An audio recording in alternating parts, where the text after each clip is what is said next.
In this video, I will solve KCSE 2023 paper 1 mathematics. The paper was timed 2.5 hours. So I will go step by step from question 1 to the last question. Okay, so these were the questions. So in question 1, they were testing students to evaluate this one without using a calculator. So what you're supposed to do, you have to understand that when you talk about board mass, we are talking about order of operation. We need to prioritize some operation that needs to come out first. For example, here we can see division comes out first. So what are you supposed to do? So we are going to have negative 13, then plus 5, then minus 70 divided by 5, you get 14, then all over.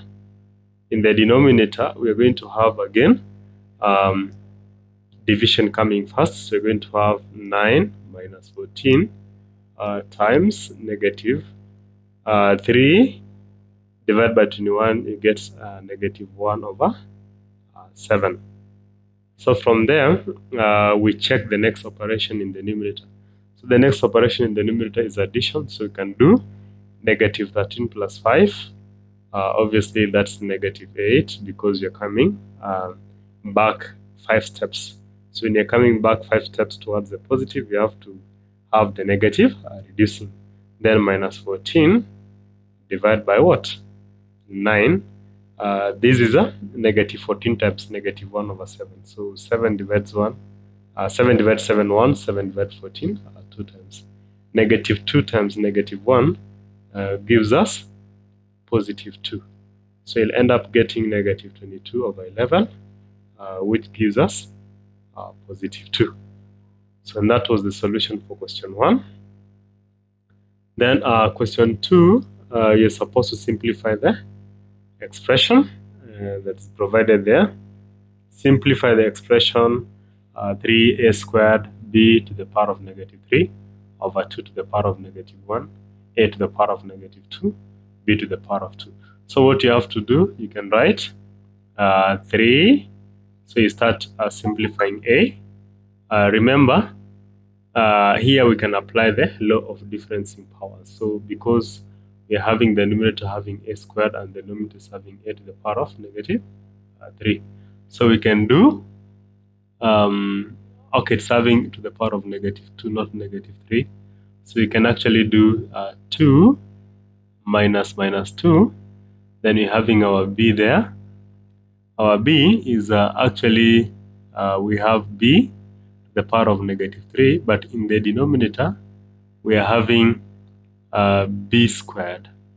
So it means that when you difference the powers, you're going to have negative 3, then minus 2 there. So this is not part of my working, so I have to erase. Okay.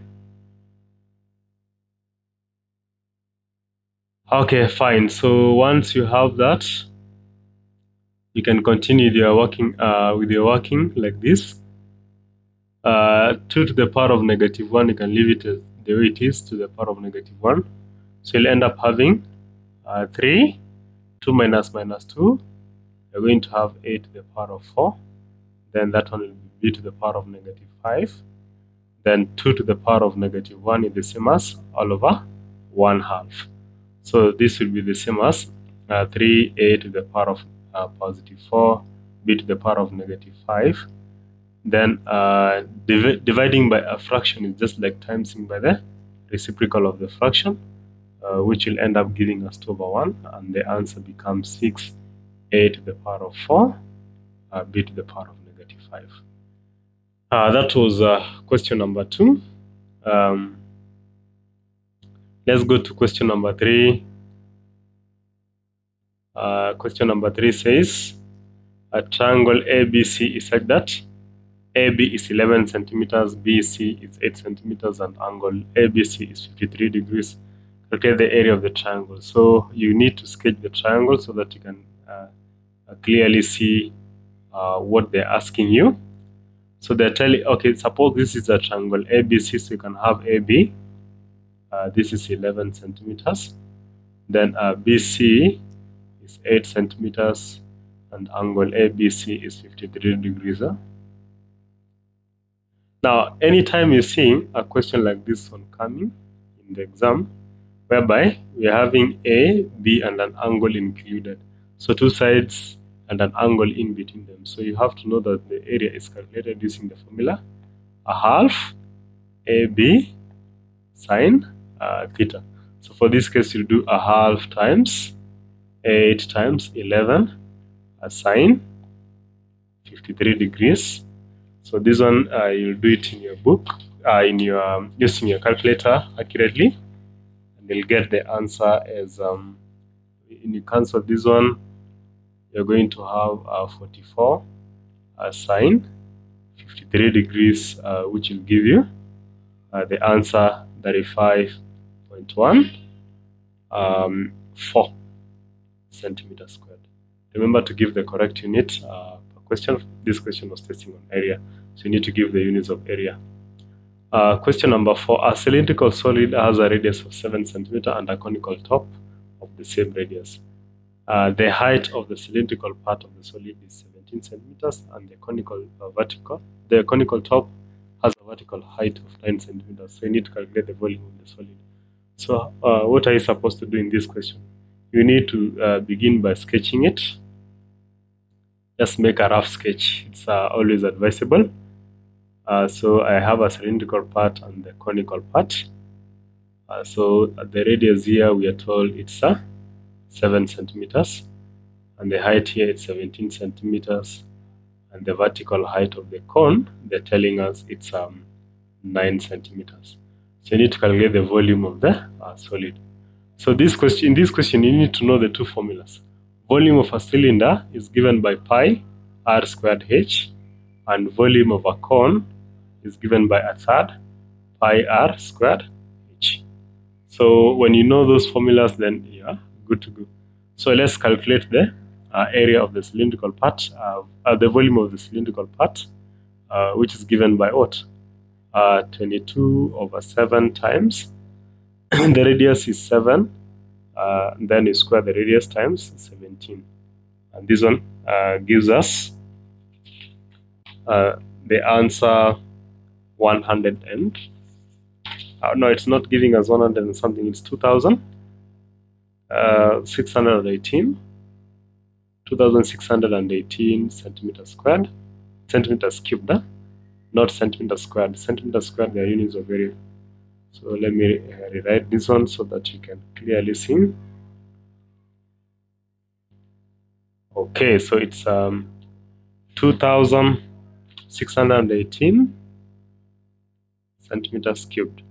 Then our volume of the cone is giving us 1/3 times the base radius of the cone is 7 centimeters. So we start with the pi 22 over 7 times 7 squared, then times height, which is 9. And this is giving us 462 centimeters squared. So when you add together the volume of the solid, the volume of the solid will be the volume of the cone plus the volume of the cylinder, which is giving us what?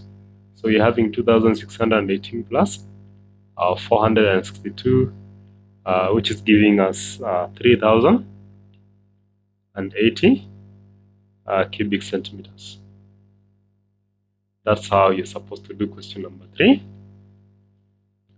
Then question number 4, 2 light bulbs are set to light after 40 seconds and 60 seconds respectively. If they lit exactly at the same time initially, calculate the time in minutes they will take to light together again. So this one you have to look for the LCM of 40 and 60.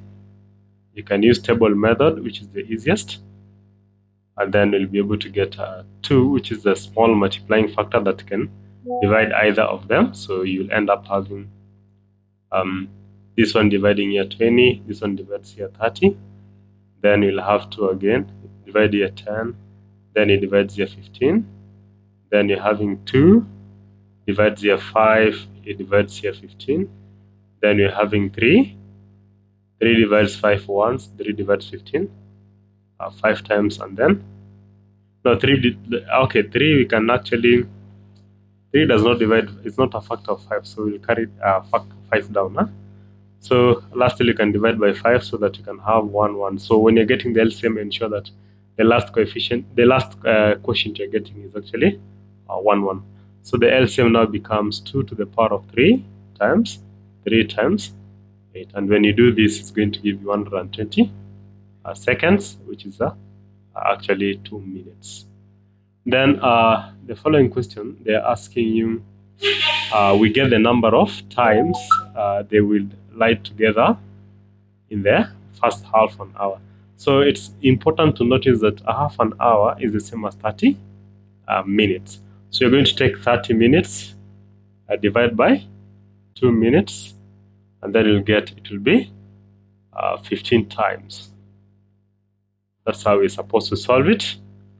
The next question, solve the equation cos 2 theta equals to sine theta for theta in the interval 0 to pi over 4. So there is something you have to understand.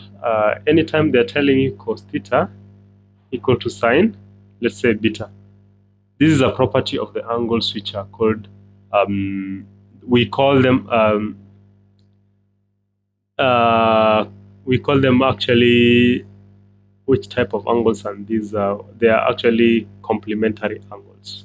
So you can take theta plus beta giving us 90 degrees. Complementary angles, they're a set of angles that when you add them, you're getting 90 degrees. And then this one, we're going to have 2 theta plus theta equals to 90. And 2 theta plus theta is actually 3 theta, which is 90, dividing both sides by 3 gives you the value of theta as 30 degrees. Now, you can see pi radians over 4, that is the same as 45 degrees. Just take pi rad is actually 180. When you do 180 over 4, it's giving you 45. So 45, we need to get the angle, the value of theta in between 0 and 45 degrees. So you can see clearly that our answer is within the range, which is 30 degrees, so we can accept it. Therefore, we convert it to radians. We say that pi radians equals to 180 degrees. How many radians will be equivalent to 30 degrees? So we can do 30 times 180 pi. Okay, 30 times pi, sorry. You need to take precautions. You need to be very keen when you're working it out. So it will be 30 times pi over 180. So this is giving you pi rad over 6. So the answer should be pi rad over 6. That's it. Next question. Simplify and hence factorize this expression. Simplify and hence factorize this expression.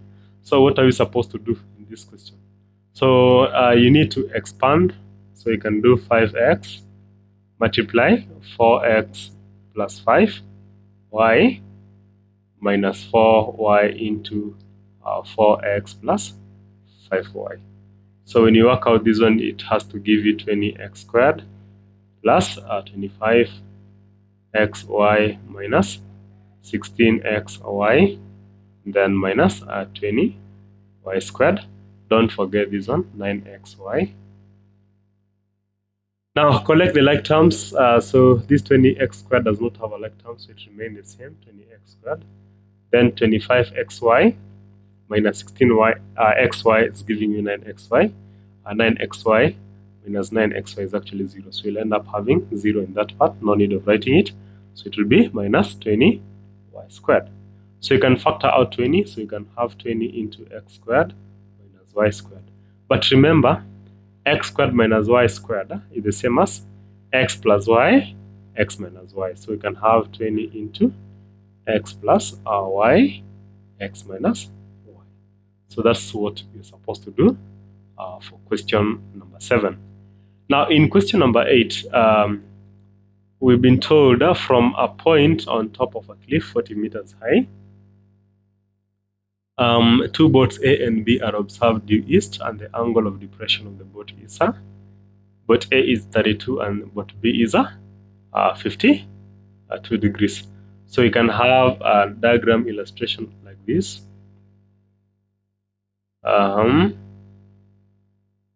So that's what you're supposed to have as an aid to help you solve it.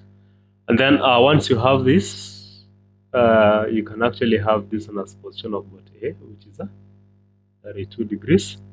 Then boat B, we are told it's actually it has an angle of depression which is 52 degrees. So an angle of depression is the same as angle of elevation. So I'm just treating this one. I'm taking them as angles of elevation. So this one is 52 degrees, and the height you've been told that it's 40 meters. Now we need to calculate the distance between the two boats. So what happens if we take the tangent of 32 degrees, this is the same as 40 over AB. So this one can give you AB as what? AB, you'll get it as 40 divided by tan 32. And then the other one, you're going to have tan 52 degrees, the same as 40 over, we can actually call this one here as n, so you can just say Bn. And this is giving us Bn as 40 over tan 52.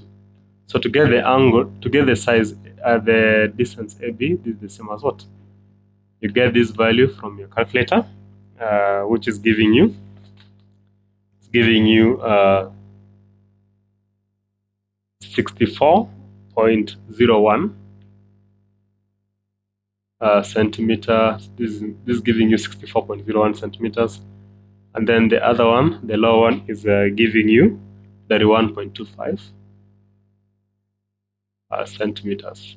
So when you work out the two, you're going to have 64.01 minus 32.76, 32.25, 31.25, not 32.25. So use your calculator, you'll be able to see the values clearly. So this is 31. We are getting 31. So 64.01 minus 31.25, which is giving us 32.76 centimeters. That one done. Then for question number 9, you need to complete this figure. So there are guidelines you need to follow in completing this figure. So this side, the side BE should be parallel to the other side that's produced, should be parallel to this side. So make sure you draw with complete lines because those ones are not inside. So this side we can call it D. So it was A, B, C. This one is a D. So I've said BE and CD must be parallel and must be of equal length. Then BC and ED must also be parallel and of equal length. Draw this one with the dotted line because it will be hidden on the other side. And then you have also, you need to know that these sides, the top side. So you actually need to know that this side AC and we are having one side DF must be parallel. So you have and must also have equal length. So you take this length and then you transfer it here. So this is F. And then again, this side AB must be equal and parallel to EF, like that. This one, draw with a dotted line because it's hidden. Then you can join the top like that. So that's how the net was supposed to appear. So remember, the two sets of sides must be equal and parallel. So if you do something that's outside that, you'll not be able to get the correct mark. Now, a salesman sells a storybook, sells storybooks and textbook. The cost price of a storybook is 600, while that of a textbook is 900. So the salesman is paid a commission of 10% on cost of any book sold. One day, the salesman sold twice as many storybooks as textbooks, and he earned a commission of 8,400. Determine the total number of storybooks sold. So in this question, you have to be very careful. Here you need to write down storybook, then we can have a textbook here. So we can assume that the number of textbooks were T. So they are telling us the cost price of a storybook is 600. So the cost price here is 600, just a single storybook. And then a textbook, a single one, cost 900 shillings. Then the salesman is paying a commission of 10% for the cost of any book sold. Okay, so he sold twice as many storybooks as their textbooks. So if she sold T textbooks, then you expect she's going to sell 2T storybooks. So we need to get the total sales. What are the sales on storybooks? It's actually the number of storybooks she sold, which is 2T, times the cost of each storybook, which is 600, and it's giving us 1,200 T. And then the sales on textbooks, again, we're going to have T times 900, which is 900 T. So you can get the commission on storybooks, which is 10% of 1,200. So you can do 10 over 100 times 1,200 T, which is actually giving us 120 T. Then the commission on sales of textbooks, which is giving us what? 10 over 100 times 900 T. This is giving us 90 T. So when you add this one together, so 120 T plus 90 T, this commission, when you add them together, it's giving us 8,400. So we're going to get 210 T giving us 8,400. So if you divide both sides by 210, you'll end up 40. We're having 40 storybooks. We're having 40 textbooks. So storybooks will be 2 times 40, which is actually 80 storybooks. That's how we are supposed to solve question number 10. And then for question number 11, the equation of a curve is given by y equals to x squared. Using trapezium rule with 4 strips, estimate the area enclosed by this curve and the line x equal to 1 and x equal to 5. So to do that, you'll determine the height of each strip, which is given by the width of the interval. So you'll do 5 minus 1 over actually the number of strips which you've been given there 4. So you're getting 1. So you can then draw the table. So we can have a table like that. So this is our x and then this is our y. So 1, 2, 3, 4. So if we start from the first one, the first strip would be where x is 1. Then we keep on increasing by the interval here. So we'll be doing x plus h. So our h is 1. So x is 1. 1 plus 1 is 2. 2 plus 1 is 3. Then a 4. Then a 5. Then what happens? We are going to substitute the value of x in the equation. So 1 squared is 1. 2 squared is 4. We've told that y is given by x squared. Then here's 9. Here's 16. And then here's 25. So to get the area and close it to be the same as a half times height, which is 1. So you sum the first one and the last one. So that is 25 and then plus 1. Then plus you take the height, which is 1. Then the sum of the remaining. So that is 4 plus 9 plus 16.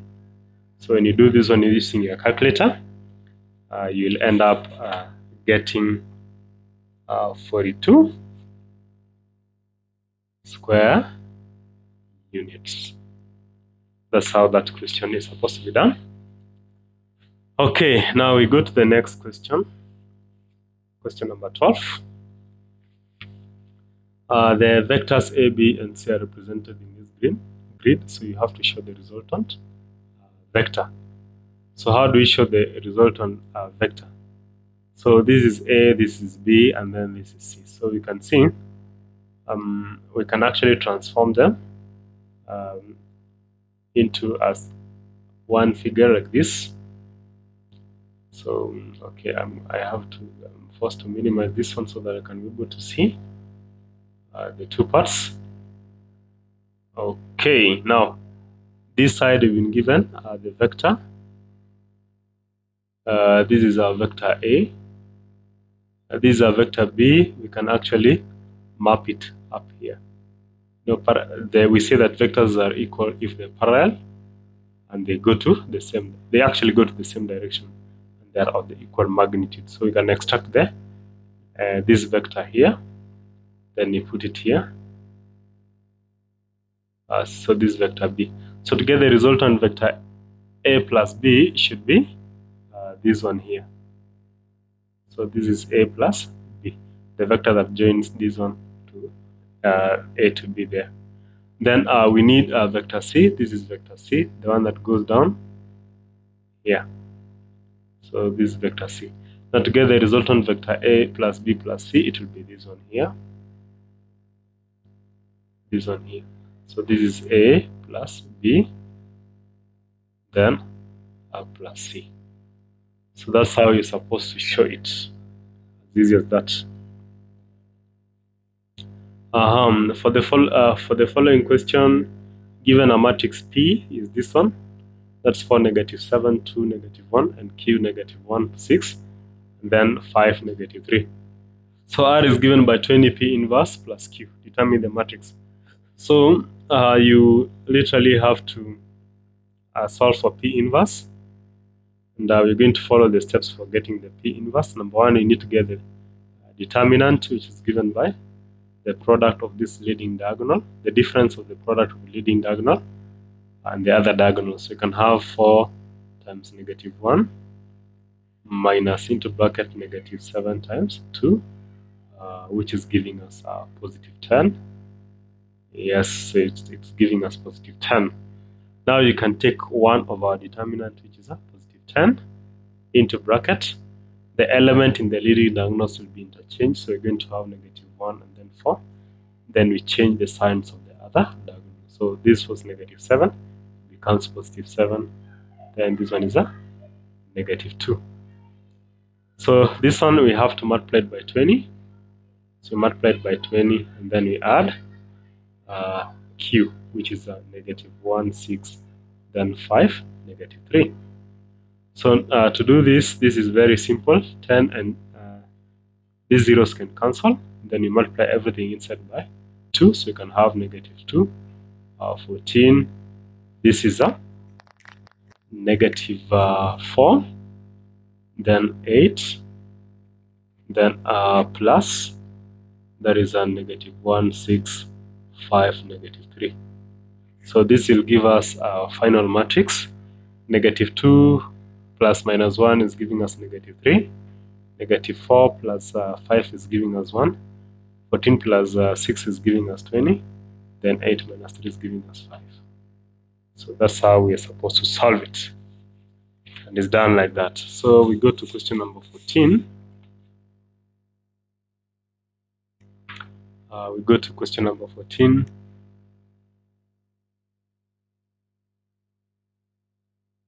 Okay.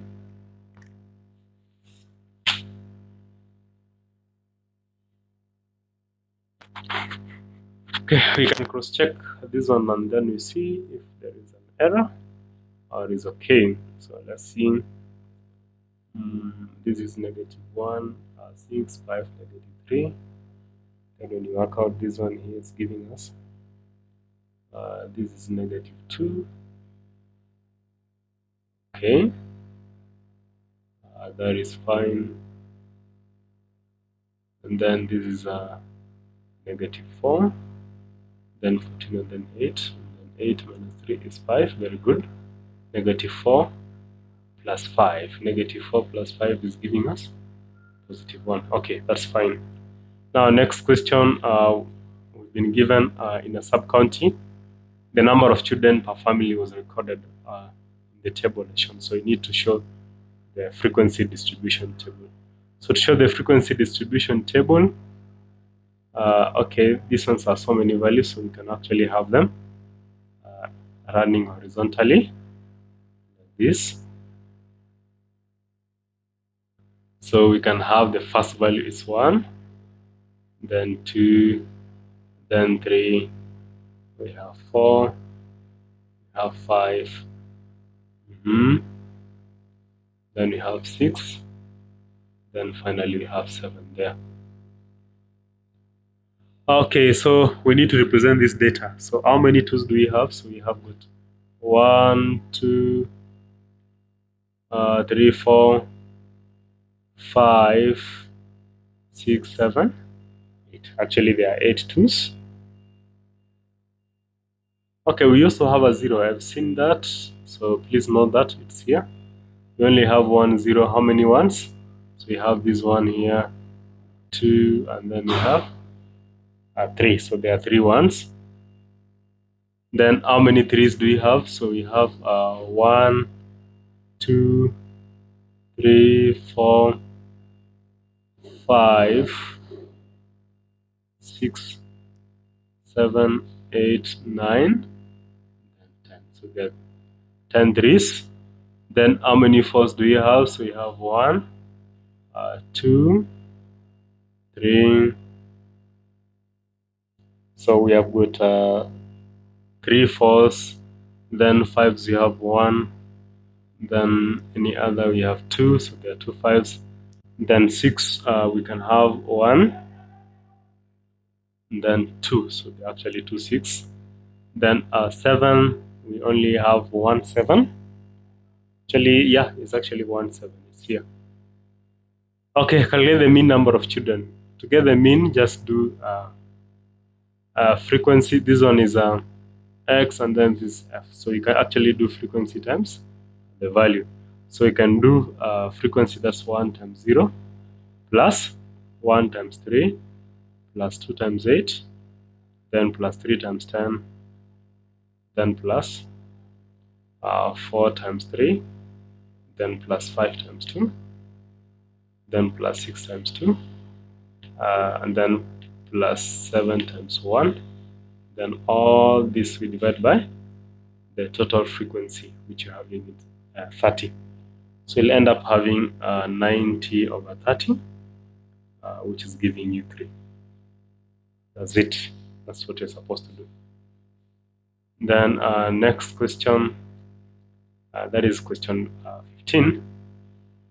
So you're supposed to, okay, you have the equation of the curve given by this. Determine the equation of the normal. So when you talk about a normal, this is a line that's perpendicular to the tangent. So to get the gradient of the tangent, just do differentiate this equation. So to differentiate, start with the power. Power times the coefficient, which is 6. The power reduces by 1. Minus power is 1. So 1 times 2 is actually 2. Then x, 1 minus 1 is 0. So you just have to leave. Then substitute your 2, which is giving the gradient as what? 6 times 2 minus 2, which is 10.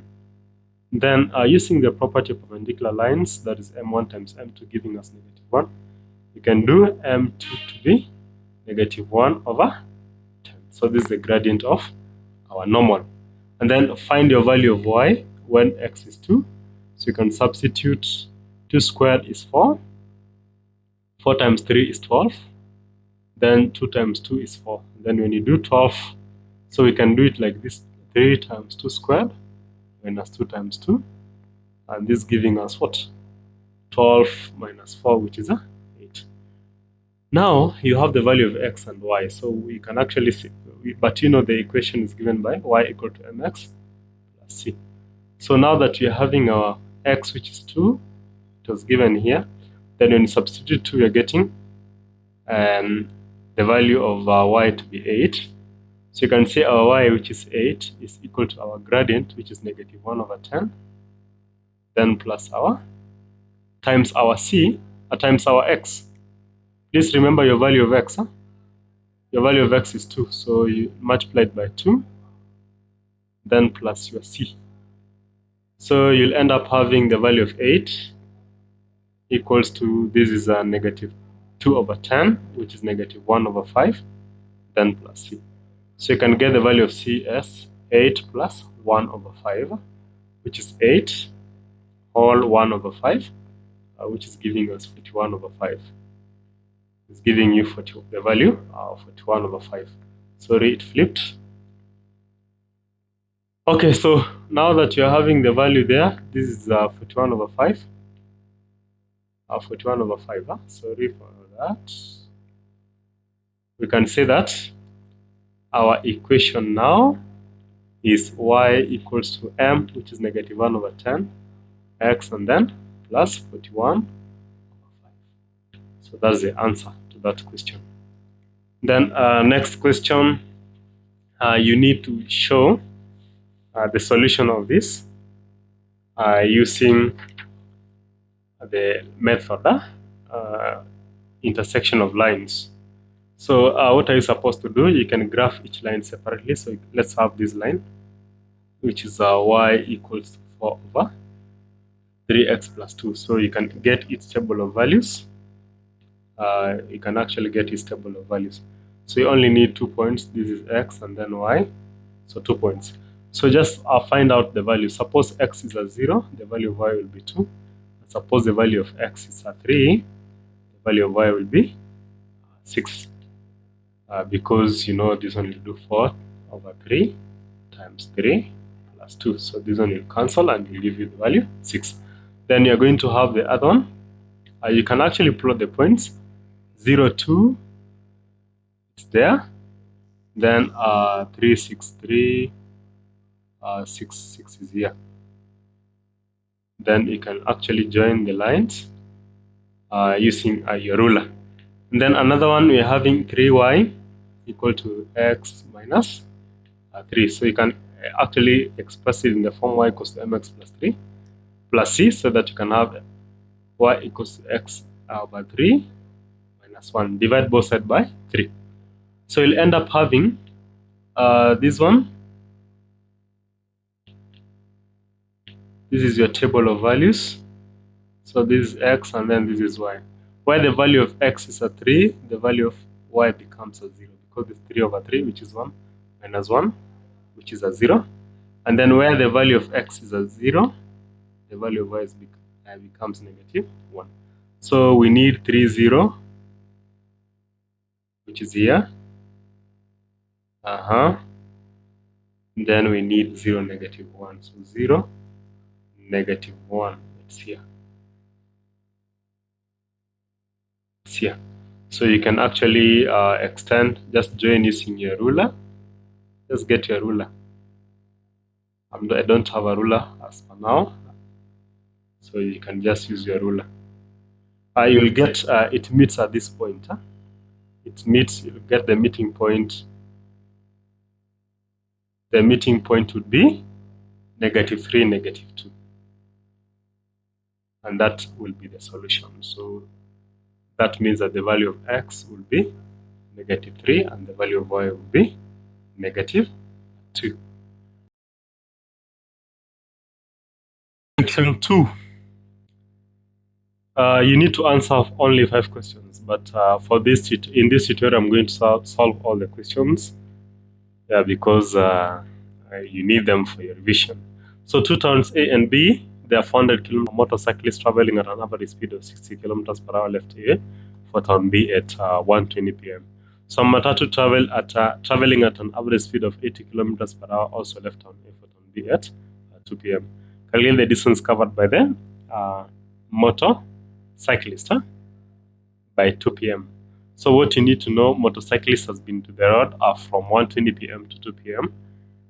Which is actually the difference of 40 minutes. So we're going to have 40 minutes over 60 to convert them to hours times the speed of the motorcyclist, which is 60.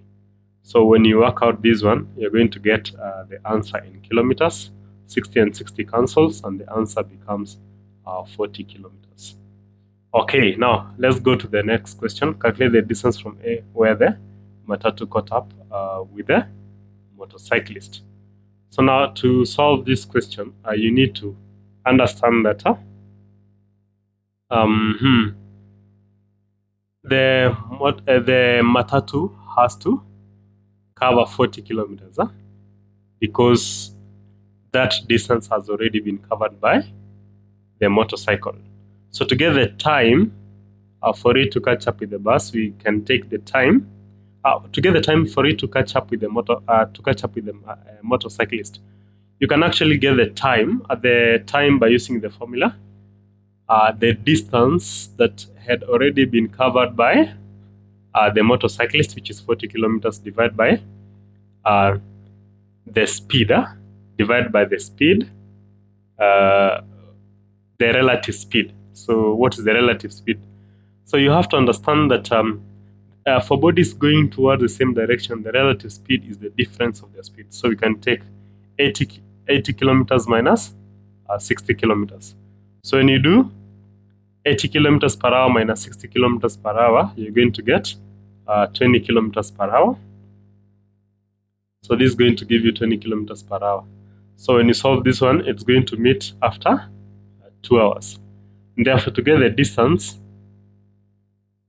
you're going to get 2 hours times the speed of the matatu, which is 80 kilometers per hour, 80 kilometers per hour. And this one gives you 160 kilometers. So it has to cover 160 kilometers for it to catch up with the motorcyclist.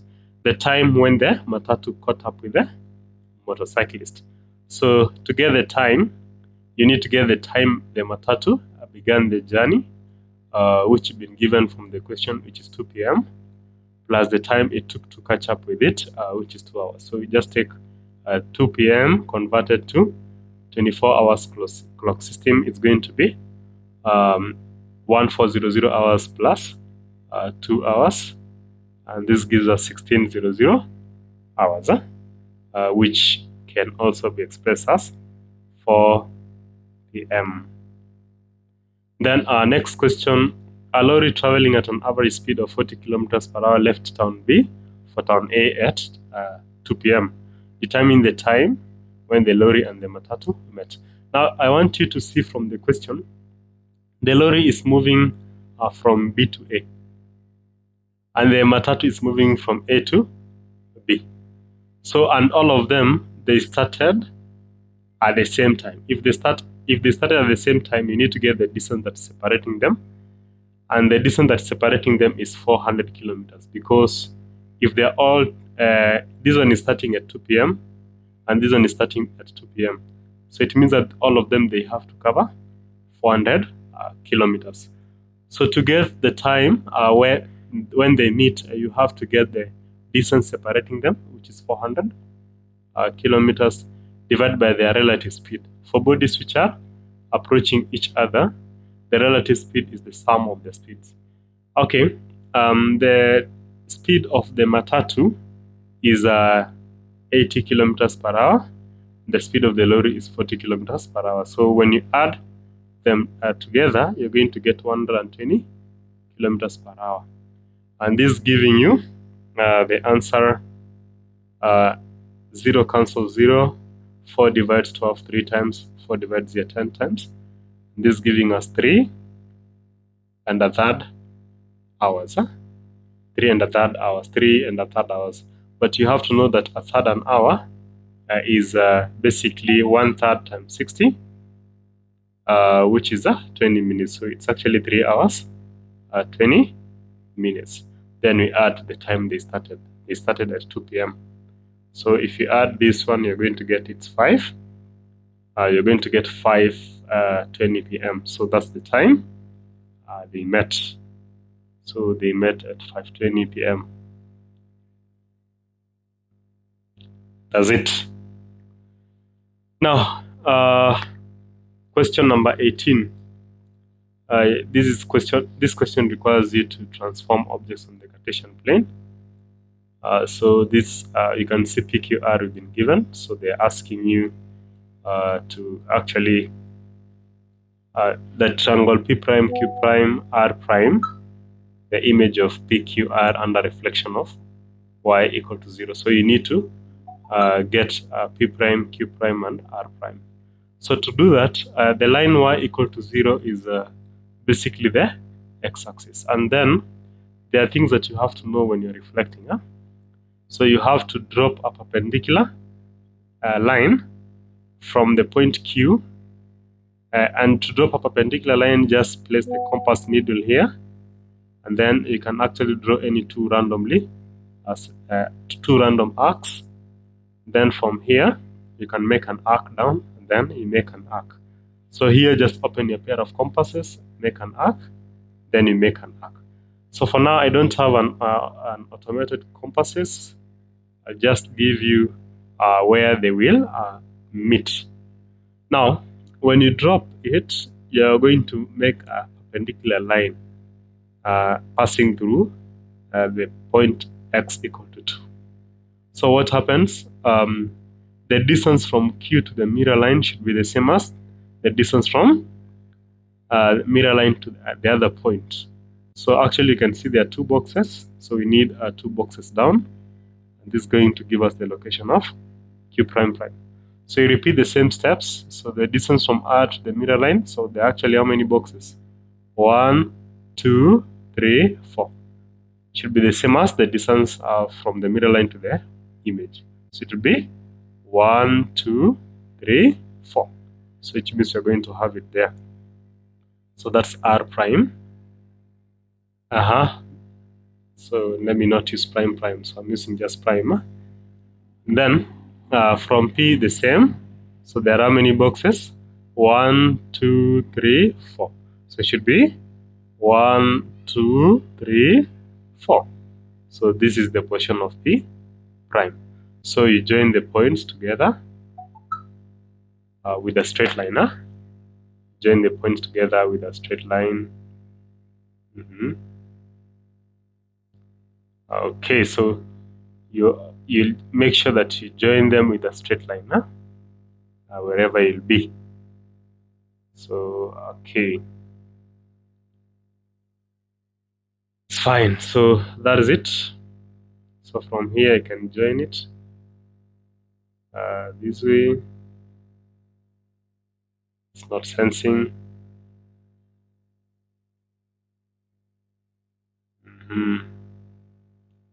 Okay, let me just do it roughly, so you can have that point, then this way, then this way.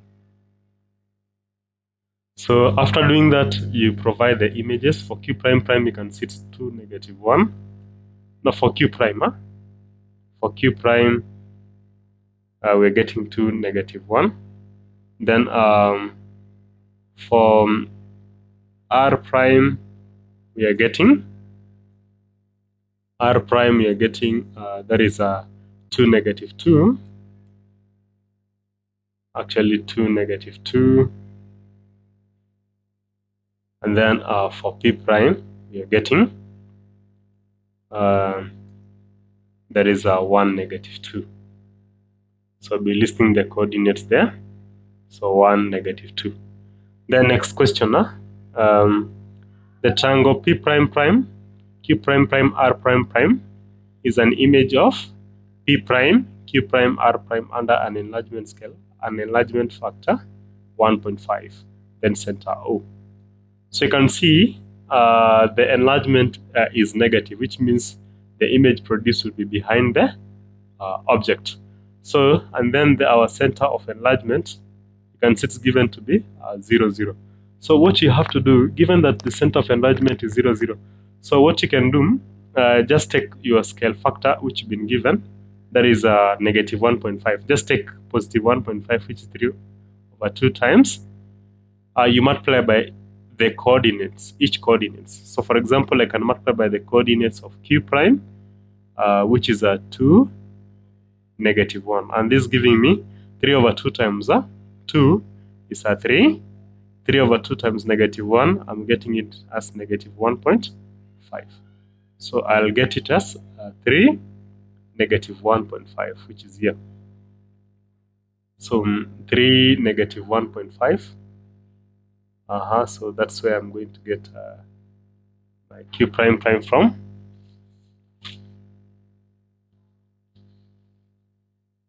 So 3 negative 1.5. So this is my q prime prime.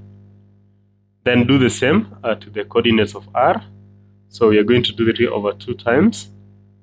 That is 2 negative 2, which is giving us 3 negative 3.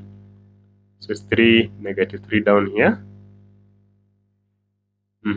So that is r prime prime. And then to get p prime prime, you can also do 3 over 2 times. That is 1 negative 2. And this is giving you 1.5 negative 3. 1.5 negative 3. So you're going to have 1.5 and then negative 3 here. So that is the value of your p prime prime. So as you can see, we are going to have this figure here.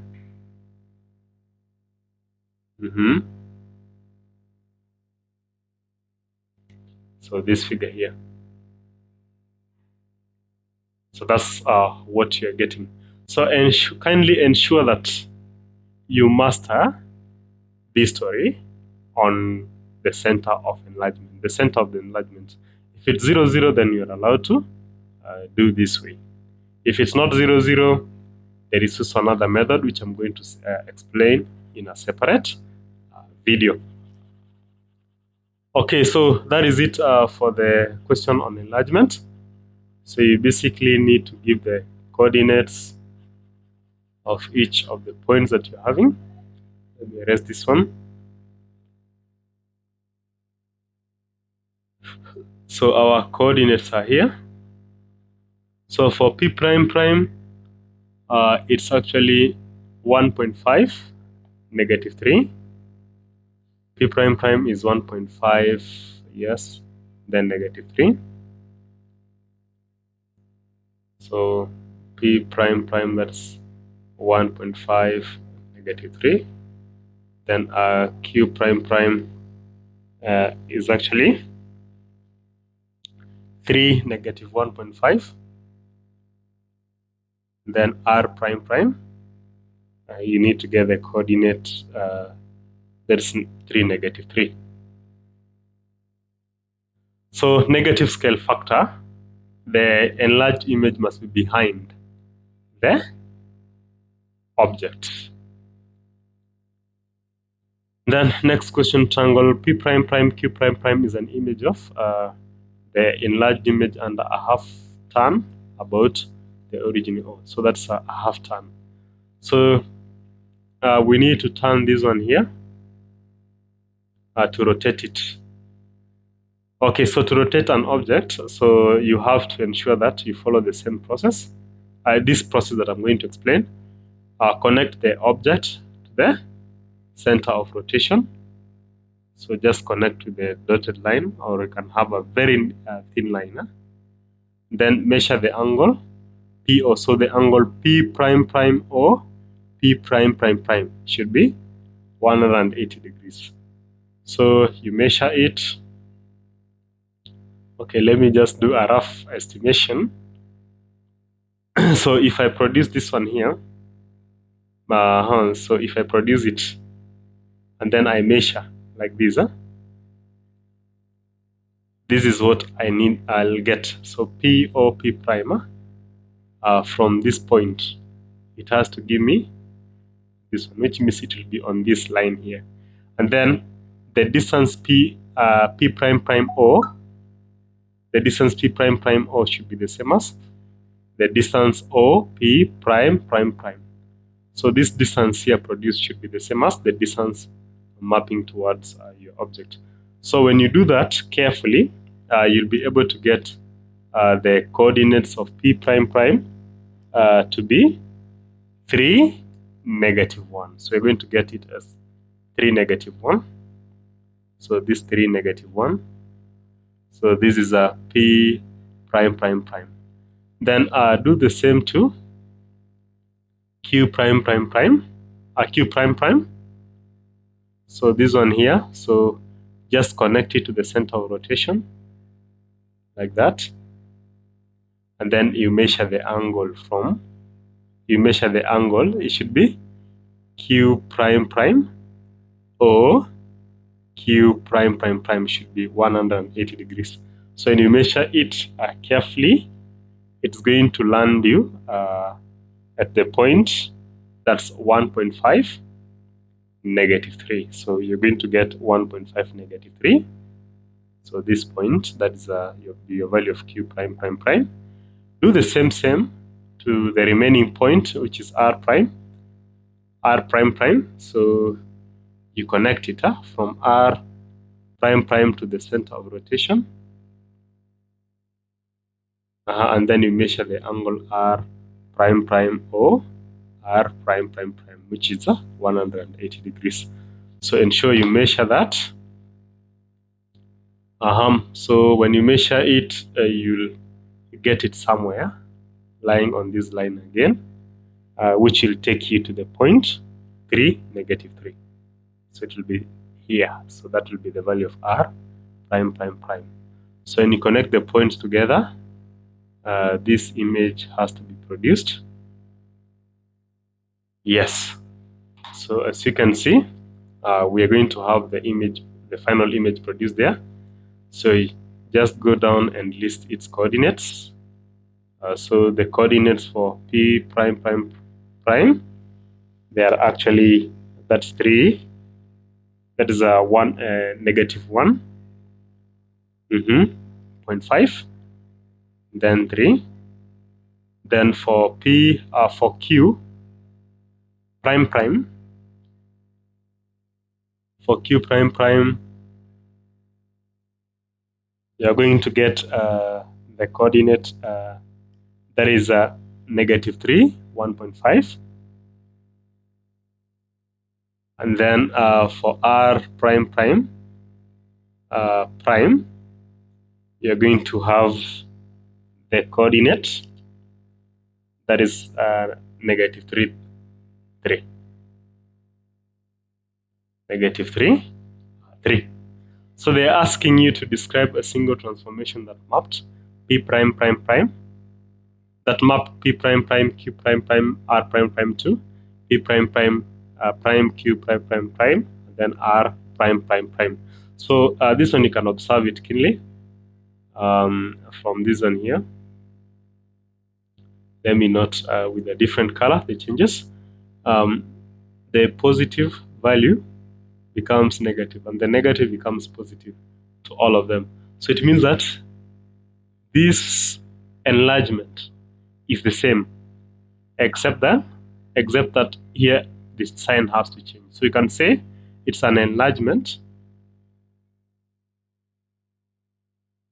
center 0 0, then scale factor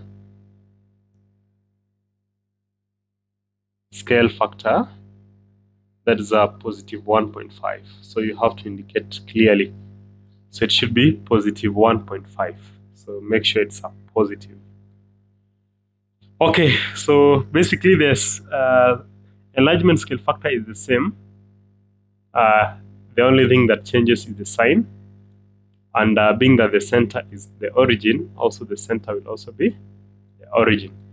So I want you to observe positive enlargement, the image is in front of the object. But for negative, the image will be behind the object that's being enlarged. Okay, so next question. The following figure shows a right pyramid, a VABCD, with the base ABCD of the pyramid is a square of sides 8 centimeters. And the length of the slanting edges, each of them, they are 10 centimeters each. So calculate the vertical height of the pyramid. To get the vertical height of the pyramid, this is simple. So what you have to do is to drop a line from the vertex here to the center here. Then you can actually extract something here.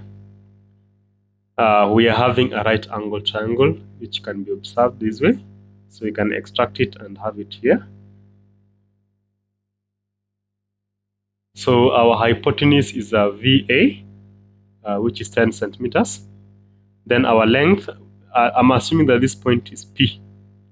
Our length PA is a half of the diagonal AC. So we need to get the diagonal AC. So we know AC squared is given by, that is 8 squared plus 8 squared. So AC will be the same as the square root of 64 plus 64, which is 128. So the square root of 128 is going to give you, you use your calculator to get that value. So let me use my calculator here. So what will it give me? So square root of 128. It's giving me 11.31. So we're going to have 11.31 centimeters. So that's the length of the diagonal. So now to get AP now, AP will be a half of the answer. So answer times 0.5, you're going to have 5.65. So this is going to give us 5.65 centimeters.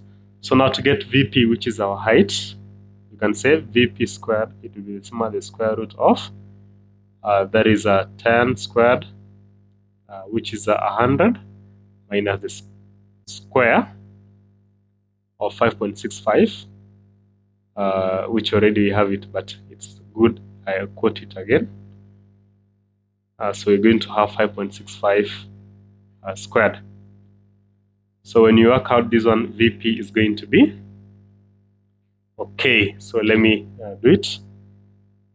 So it will be the square root of, into bracket, that is 100, then minus 5.65 squared. So it's giving us 8.25 centimeters. So that is it, and that's our height. That's our height. So our height will now be 8.25 centimeters. That's it. Now, next question. Calculate the surface area of the pyramid. To get the surface area of the pyramid, we need to get the base area. That's the area of, we can actually have its net well presented like that. Okay, so one trick that you need to know in maths is that you should be able to visualize what you're doing. Now you can see this is 8 by 8, and then the length of each diagonal is 10. And so here we can produce a right angle triangle here. This is a half, so half of 8 is actually 4. So you can get the vertical height there. So we can do, this is a right angle triangle, so you can do the square root of 10 squared minus 4 squared. The square root of 10 squared minus 4 squared to get the vertical height of each of the flap, or each of the triangle.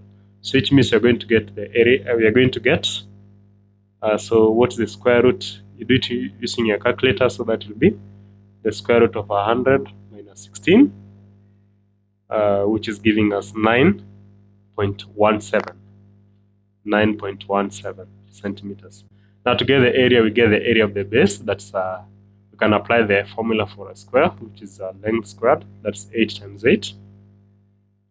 Then plus, how many flaps do we have? There are actually 4 flaps, so you can have 4 times the area of a triangle is given by a half times the base of one flap. It's 8. You can see clearly. This one here is giving us 8, then times our height, which is 9.17. So when you do this one carefully in your calculator, you're going to get the answer at 210.64 centimeters squared. Don't forget to give the units of area. Neema went to the market to buy bananas worth 2,100 for a school. The seller offered a discount of 3 shillings per banana, which enabled Neema to buy 35 more bananas.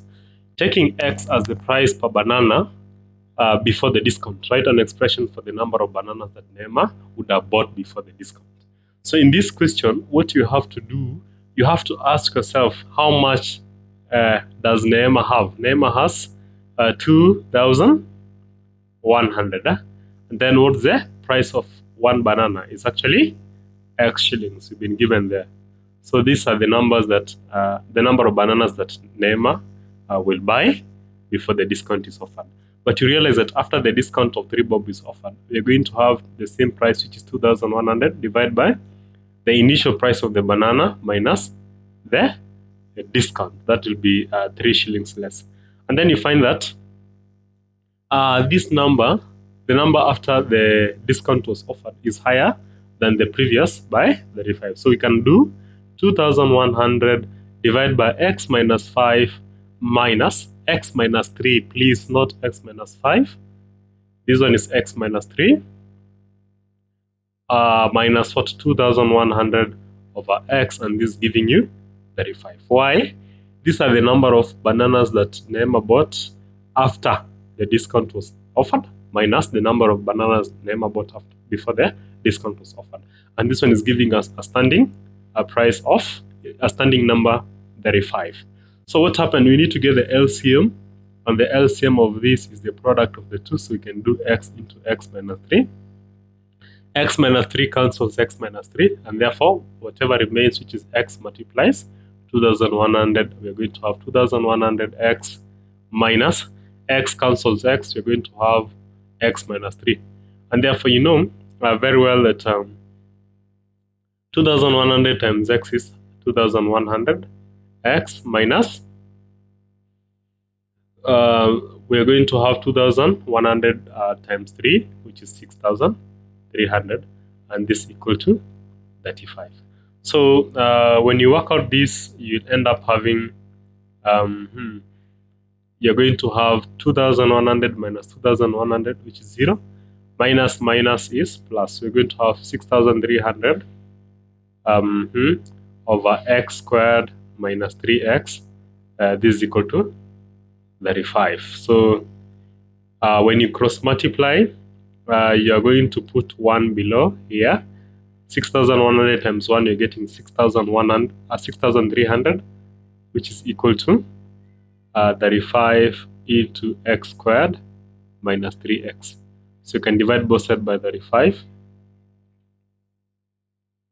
and then you'll end up having x squared minus 3x equals to, when you work out 6,300 divided by 35, what do you have as a result? You're going to have 180. So you solve this one using quadratic formula. Just convert it in the standard form: x squared minus 3x minus 180 equal to 0. So using quadratic formula, you'll get the value of x to be either 15.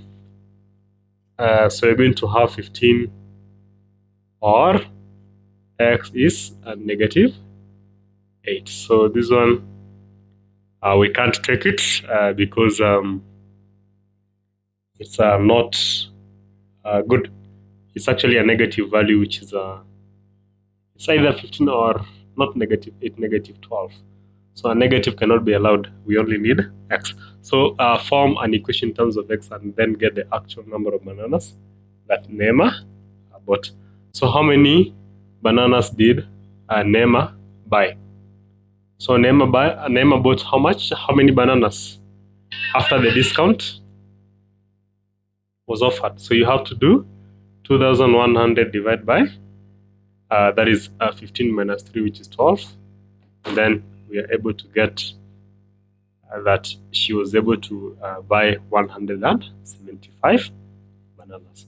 So you just need to substitute in the previous equation, which was in the previous expression, which was 2,100 over x minus 3, which is actually 2,100 over 15 minus 3, which is 12. And this one gives you 175. So she was able to purchase 175 bananas. Next question: the bananas were given to students in the school. 2/5 of them got 2 bananas, and then the rest got a banana each. So you need to get the number of students in the school. So you can say, let x be the number of students.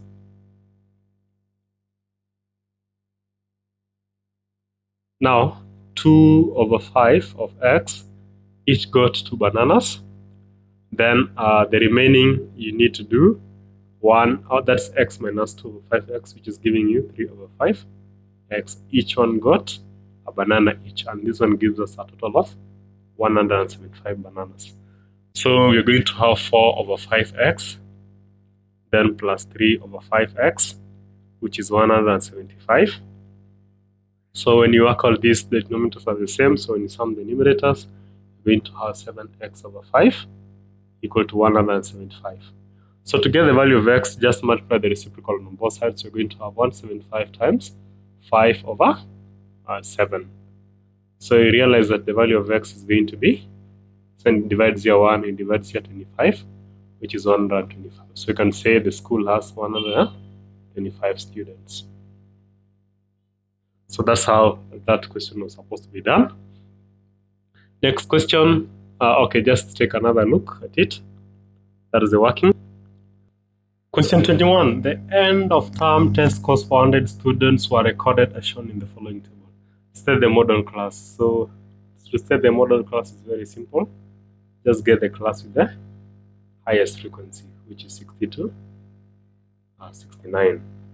Calculate the median score. We're having the formula lower class limit plus total frequency over 2 minus cumulative frequency above the class divided by the frequency of the class times the interval. So you need to ask yourself, what exactly do you need?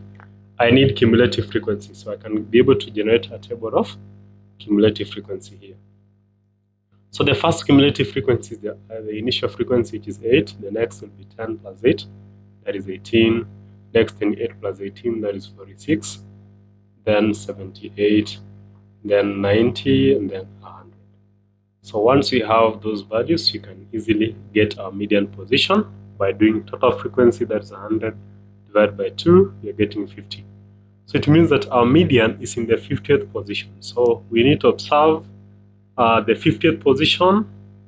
It cannot be in 46, we can get it in 78. Just locate it in the cumulative frequency. Then from that point, check the lower class limit of that class, which we are having 60 minus 0.5. 60 minus 0.5 gives us 59.5. Then plus total frequency we agreed is 100. When you divide it by 2, we are getting 50. So we are getting it from the formula there, 100 divided by 2, which is 50, minus cumulative frequency above that class, which is 46. That's our cumulative frequency above our median class. Then divide by the frequency of that class, which is 32, then times 10. If you work out using a calculator carefully, it's going to give you 60.755. Then from there, so we need to draw the histogram. So how do we draw the histogram? So that's now the question that I'm going to answer. You need to generate your values of frequency density. You need frequency density. And how do you get frequency density? Is the same as frequency divided by the class interval, which is calculated by upper class limit minus lower class limit. So we said upper class limit is 39 plus 0.5. That's that 9.5. And the lower class limit is 30 minus 0.5. That is 29.5. So when you get the difference, the first one gives us 10. That's the difference of 10. So our first frequency density would be the frequency, which is 8 over 10. That's 0.8. And next would be 10 over 10, that is 1. Next, 2.8 over 10. 28 over 10, which is 2.8. Next, we are going to have 3.2. Next, 1.2. And finally, 1. Then once we have those values, it's now time we embark on the drawing. So I'll sketch my graph. I'll come up with my axis, which is here, my y-axis. And then we get our x-axis.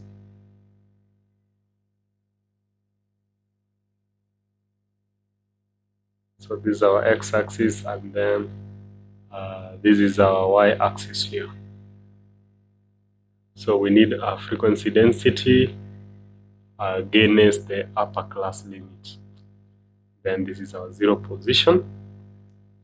So now when you're labeling the axis here, we have to break because the values do not just come from the initial position. So ensure that you break your axis here to signify that there are some values there which you've omitted. They need to be taken care of. So in the first part, you need to include your lower class limit, that is 30 minus 0.5. This is 29.5. Then we skip the interval of 10, so this is 39.5. So I don't need to congest my axis. So if this is 39.5, this should be 49.5. 59.5, this one will be 69.5. Then 79.5, this is 89.5. Just like that. And then in the y-axis, I need to get my highest value of the frequency density, which is 3.2. So I need to go to the highest value, 3.2. So I can be skipping 1. So this is 1, this is 2, and then this 3. So this means that 20 boxes represent a unit. That's according to what I have there. Now it's time to put in my values in the axis. So the first value is 0.8. So I will get 29.5, that's the lower class limit, then 0.8. So it starts from the 9.5 to the 9.5. So I need 0.8. 0.8 could be somewhere here. It's near 1. There. Okay.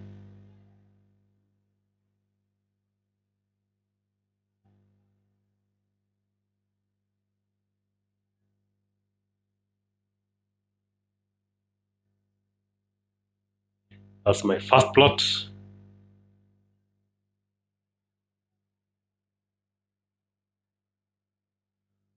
Okay, next plot we need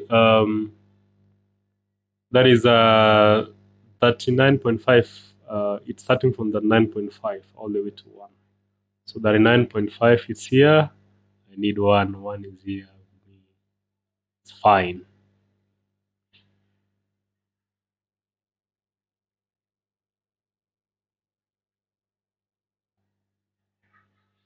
Okay. Next one, I need 49.5, 2.8. So it's starting from 49.5, it goes all the way to 2.8 in the y-axis. So 2.8 is near 3, so it should be up here. Okay.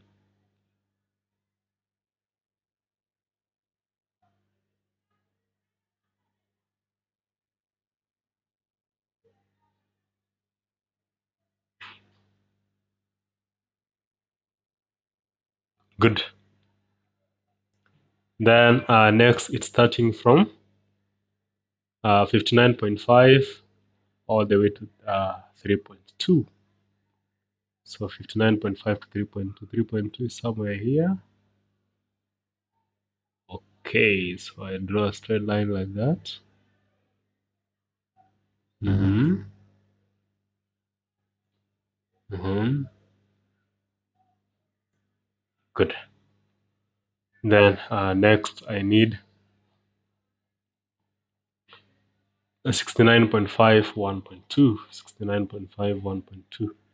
1.2 is somewhere here. Mm-hmm.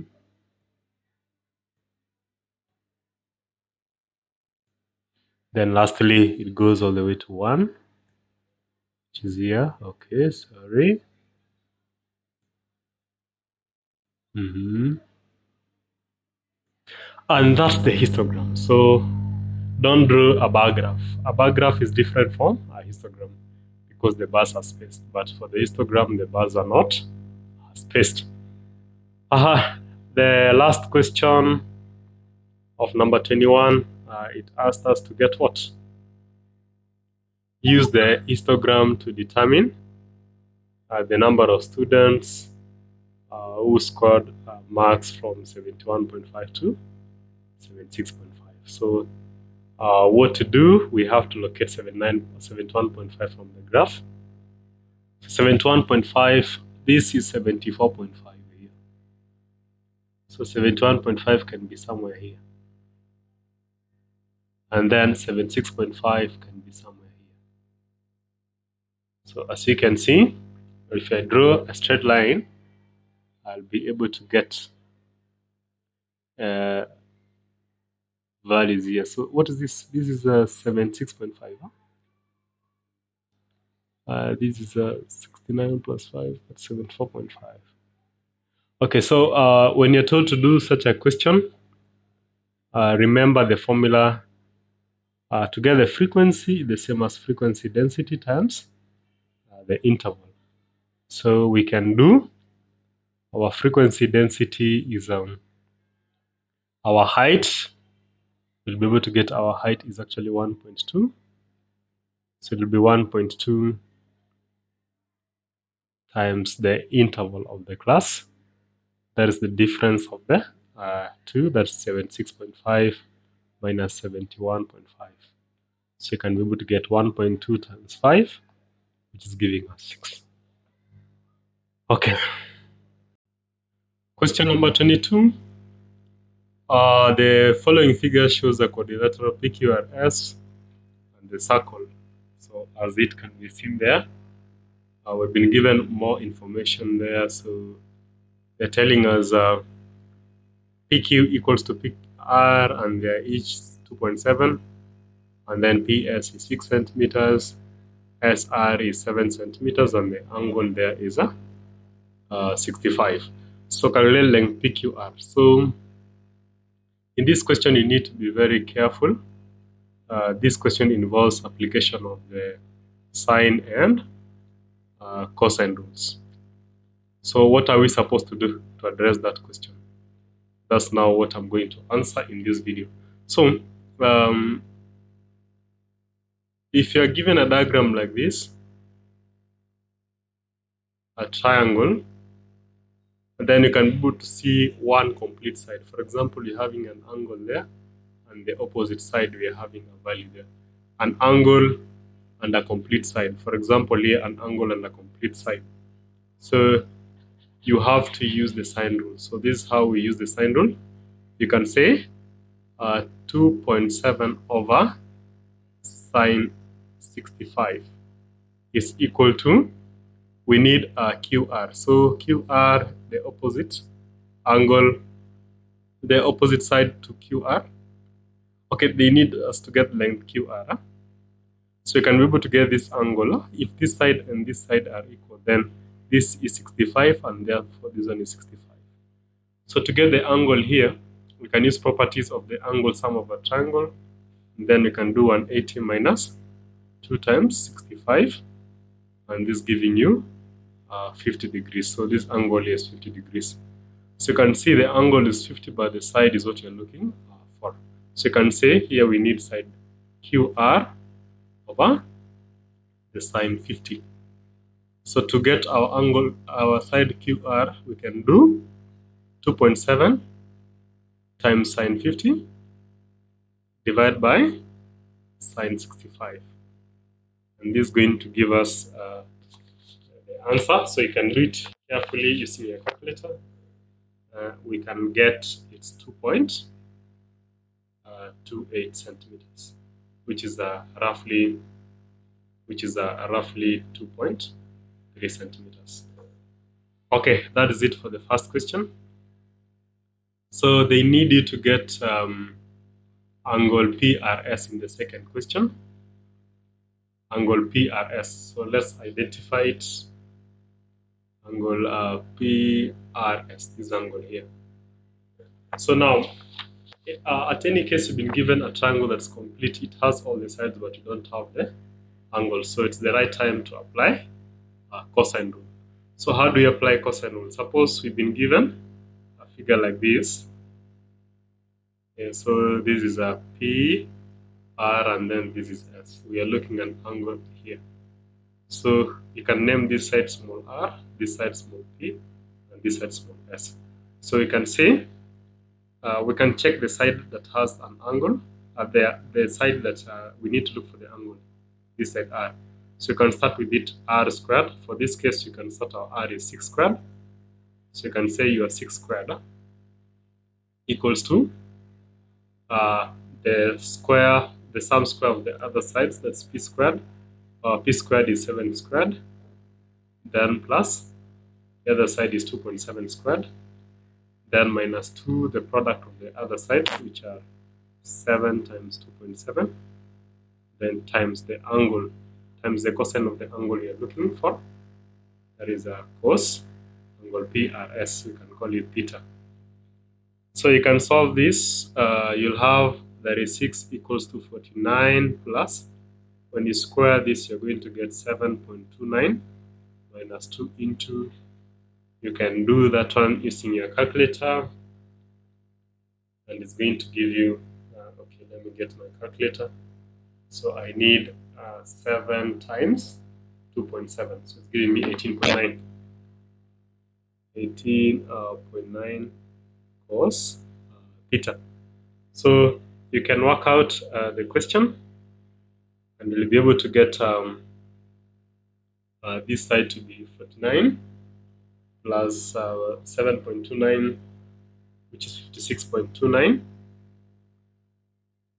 minus 18.9 times 2 is giving you that 7.8 cos theta, that is equal to 36. So you can continue with your solution. You'll be able to get 36.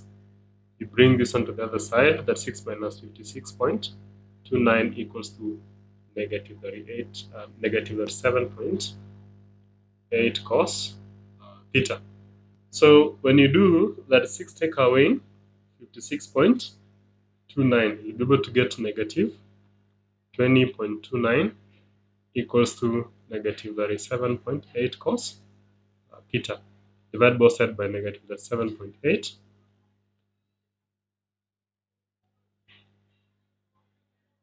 When you divide both sides by negative 7.8, you'll be able to get cos theta equals to, so you're going to have negative 20.29 divided by negative 37.8.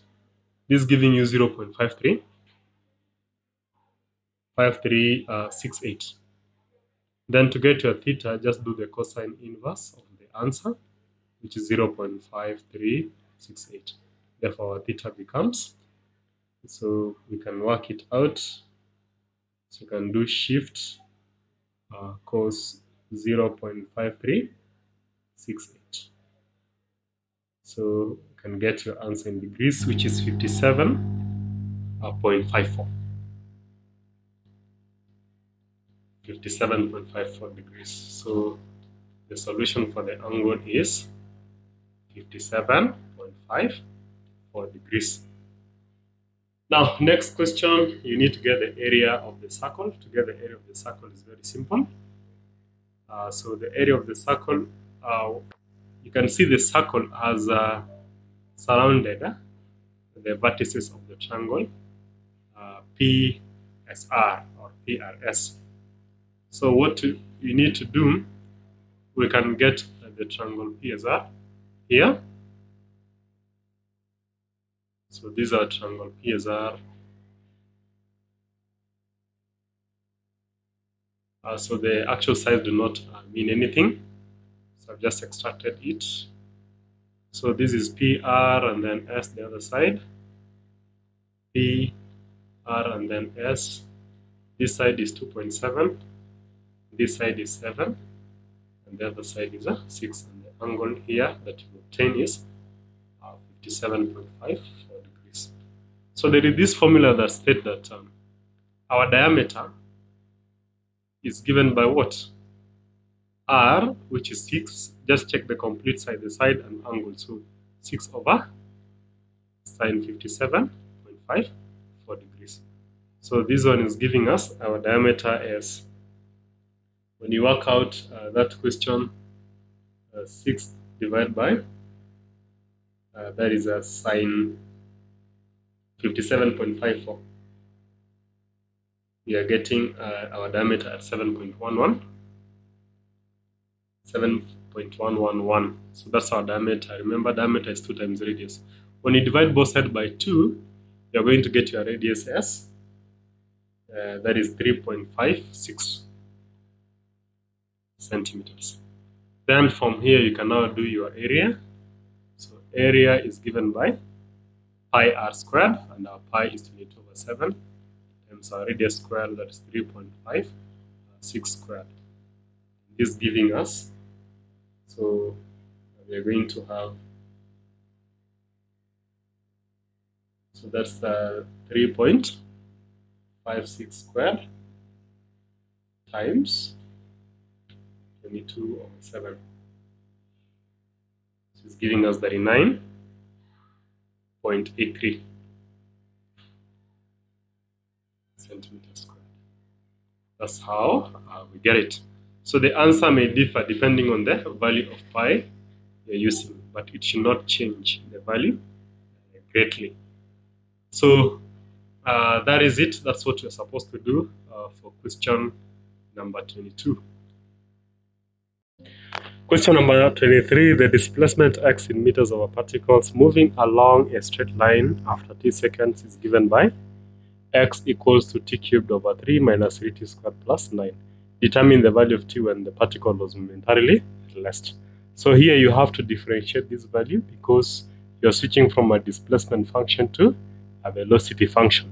So you're going to have your dx over dt equals to, you start with the power, so this one is going to be, let me zoom it so that it can be seen clearly.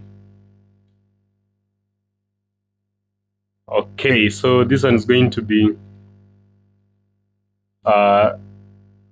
we are starting with the power is 3, so we're going to have 3 times t cubed minus 1 over 3 minus, the other side we're going to have 2 times 3, then t squared minus 1, then differentiating a constant gives us a 0, so there's no need. So in other words, you're going to have the answer as, this one cancels, you're going to have t squared minus 60.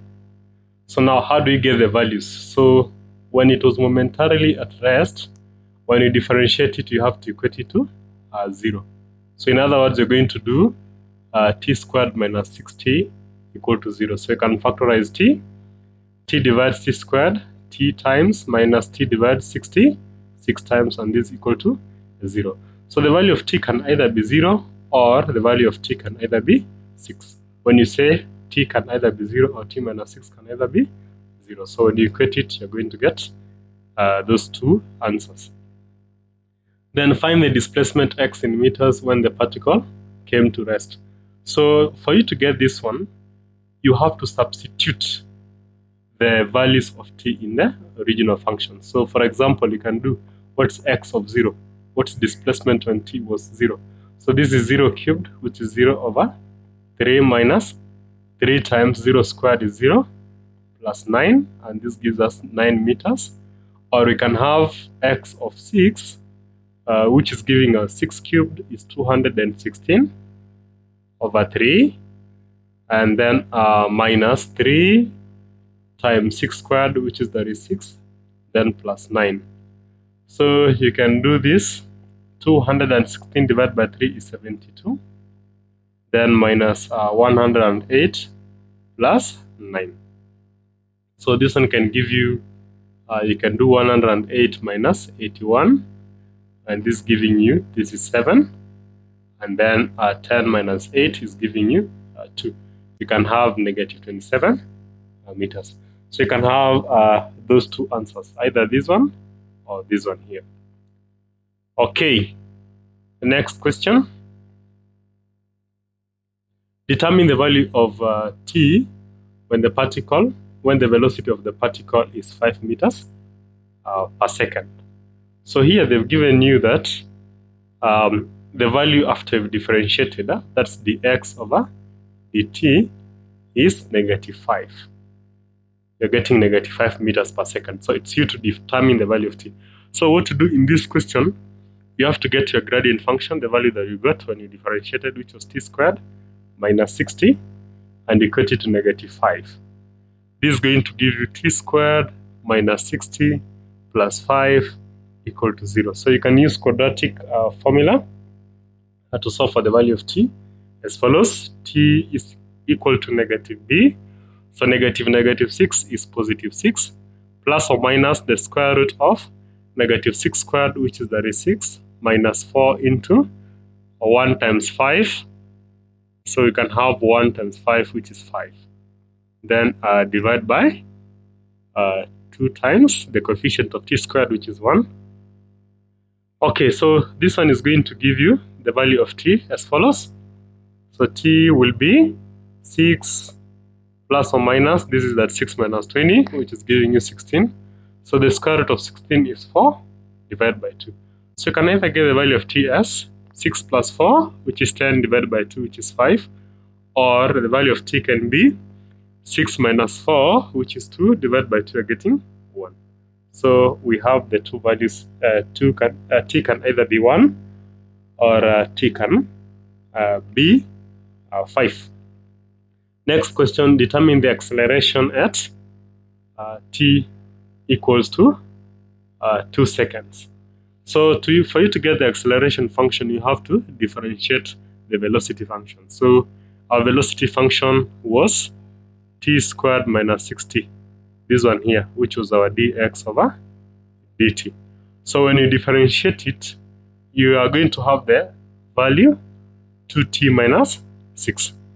So our acceleration function now becomes 2t minus 6. So we can substitute our value of t, which is 2, so that you can have 2 times 2 minus 6.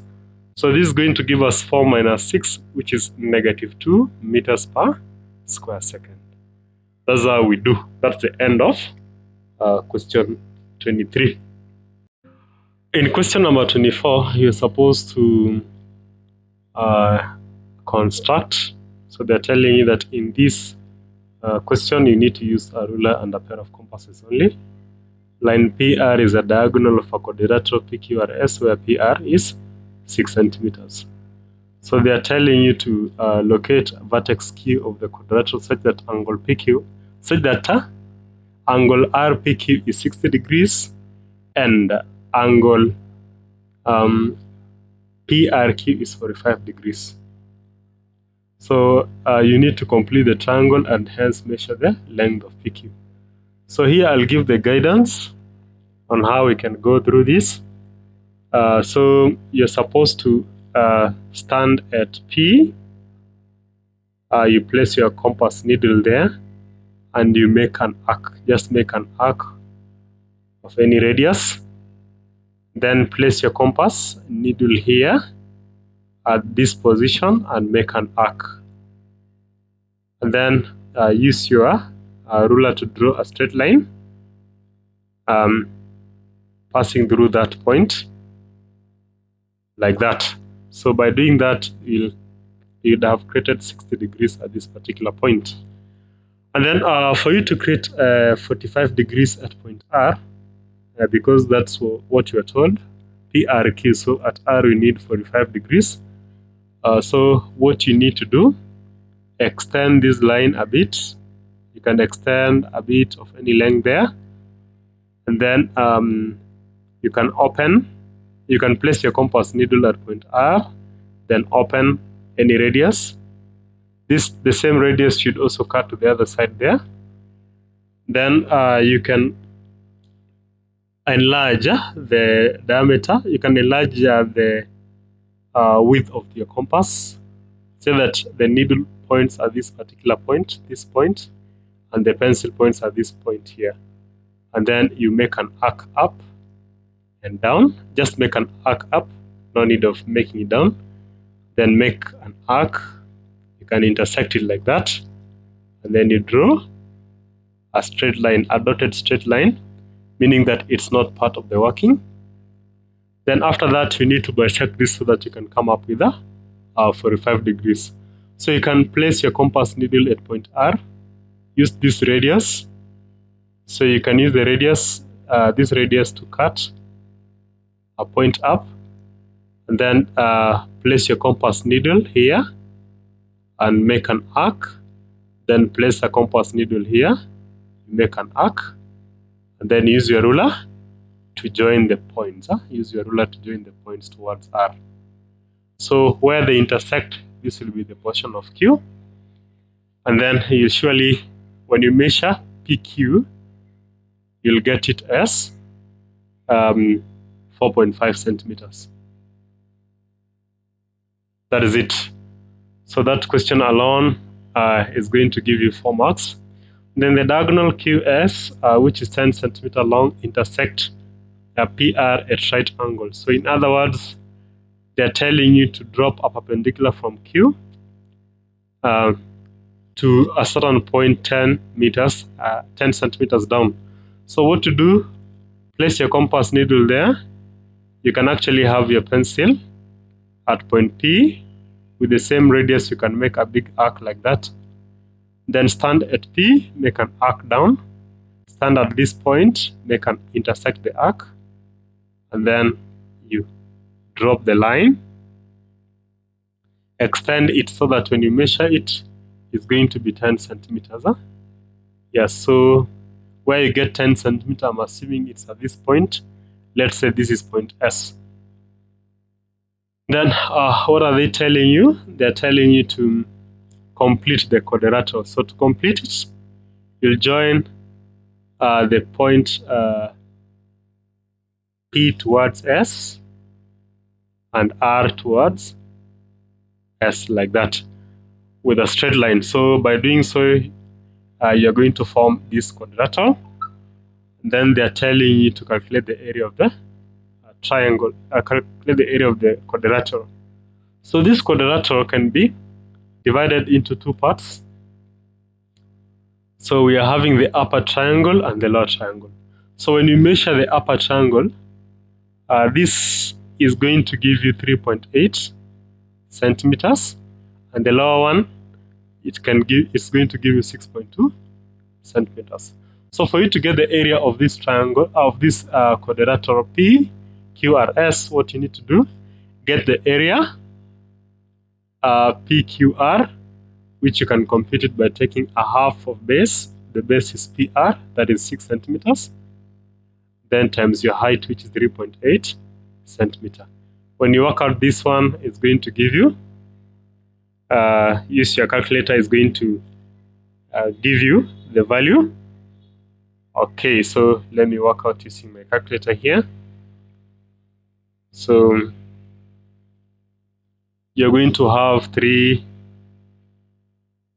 times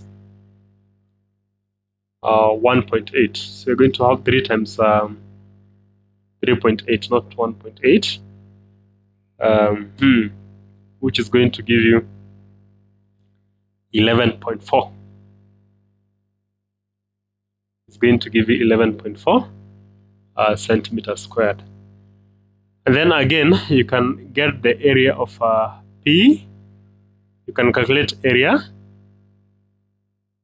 You can actually calculate this other area. So that is area PQR. Area PSR, not PQR, PSR. So you can apply the formula, that's a half times, they're sharing the common base, that is 6 centimeters times the height, which is 6.2. And this is going to give you, so we're going to have a half times 6 times 6.2, which is going to give you 18.6 centimeters squared. So to get the area of this quadrilateral, you need to sum the 2 areas. So the area of the upper triangle, that's PQR, is 11.4 centimeters squared, plus the area of the lower triangle, which is 18.6 centimeters squared. When you work out this one, is going to give you 30 centimeters squared. So that's what you're supposed to do in question number 24. That's the end of the solution of this paper. Thank you for watching this video. Kindly like, comment, share, and subscribe to this channel for more videos.